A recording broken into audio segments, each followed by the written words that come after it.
आज पावभाजी करायचं ठरवलं होतं. पावभाजी तर सर्वांना येतेच, पण मी कशी करते हे तुम्हाला दाखवते.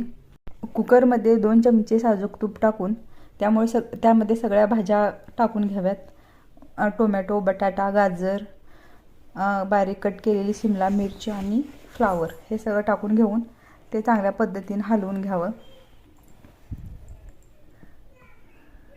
आणि त्यामध्ये तुरीची आणि मुगाची डाळ टाकावी. ती ऑप्शनल आहे. त्यामुळे भाजी जरा जास्त घट्ट होते. त्यामध्ये पाणी ओतून कुकरला लावून घ्यावं. चवीपुरतं मीठ त्यातही टाकून कुकर लावून 3 शिट्ट्या घ्याव्यात आणि नंतर स्मॅशरने स्मॅश करून पूर्ण भाजी एकजीव करून घ्यावी. तुमच्याकडे स्मॅशर नसेल तर तुम्ही रवीने सुद्धा पूर्ण एकजीव करून घेऊ शकता. त्यानंतर कढईमध्ये 2 चमचे साजूक तूप टाकून त्यामध्ये हळद, मिरची, लाल तिखट, गरम मसाला, पावभाजी मसाला हे सगळं टाकून घेऊन एकजीव होईपर्यंत हलवून घ्यावं. आणि त्यानंतर कुकरमध्ये जे आपण मॅश करून घेतलं आहे ते सर्व कढईत टाकून घ्यावं आणि नंतर ते हलवून घेऊन त्यामध्ये तडका देण्यासाठी तडकापात्र असतो ते घेऊन त्यामध्ये तडका द्यावा.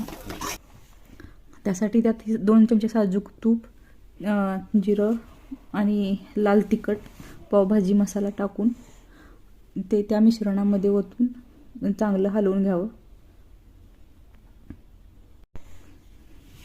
आणि मग त्यावर सजावटीसाठी तुम्ही एकदम बारीक चिरलेली कोथिंबीर टाकून घेऊ शकता आणि आपली पावभाजी खाण्यासाठी तयार आहे.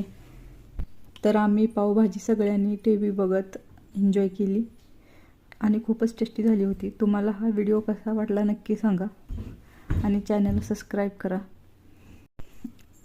तुम्हीही जगा, लोकालाही जगू द्या. आनंदाने राहा, जीवनाचा आनंद घ्या. बाय.